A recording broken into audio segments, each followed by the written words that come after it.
Good morning, I'm Maurice Barratt and I've got another Monday morning meditation. It's the 18th of November, it's getting colder now. I hope you're going to go to work on fire for God. I hope you're going to be a light in the darkness, not compromise this week. What have I got for you this morning? Well, does love prove worship?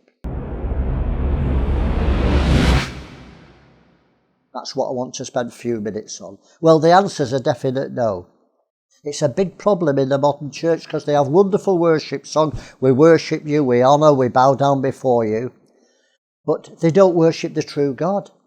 They sing that they do, but they don't. How do I know that? How dare I say it? How do I know they don't love him? Because you can worship without love. A judge who will send you to prison, we say, yes, your honour, yes, your worship. We honour the judge, we call him worship, and that's all right. Because he has power and we recognise it. We can still hate the judge. Doesn't mean you love the judge because you honour him and worship him.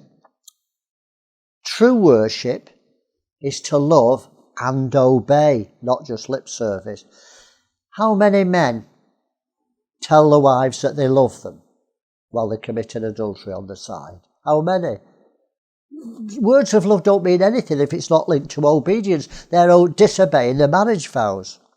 Do you know the first mention of worship? It's when Abram went to sacrifice his son.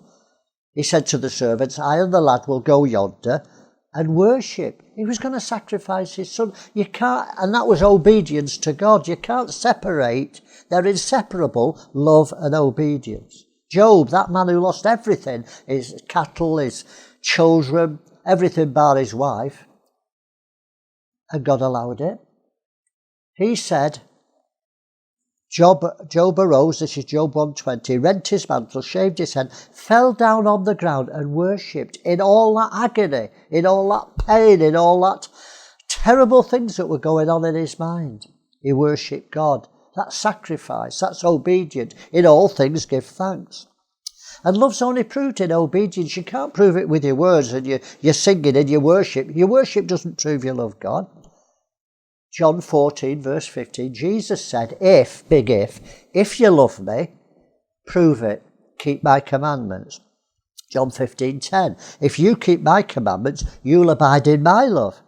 Even as I have kept my Father's commandments and abide in his love. You can't abide in the love of God when you're disobedient, when you're selfish, when you're bitter, when you won't forgive your enemies. Matthew 15:8.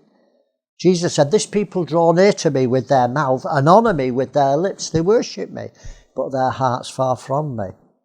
You know, the children of Israel have seen all the miracles in Egypt that God put upon them, and he delivered them. 40 days later, they're worshipping God round a golden calf. And it wasn't worshipping God. They said, let's worship the Lord, and it was L-O-R-D, capitals in the Bible. So it was the real God, but they weren't worshipping him because they were in disobedience. And disobedience negates worship. You don't love him.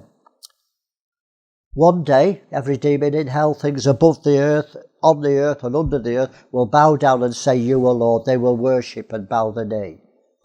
But the demons will still hate him. It doesn't prove love. So, the time's gone. What's my moral? Well, if you're obedient, you'll prove your love. It proves your love and you'll worship. But worship without love and obedience isn't true worship because it's not in spirit and it's not the truth. It's empty words and it's lies. Something for you to think about this week. Have a great day. Have a great week. God bless you. See you for the next vlog.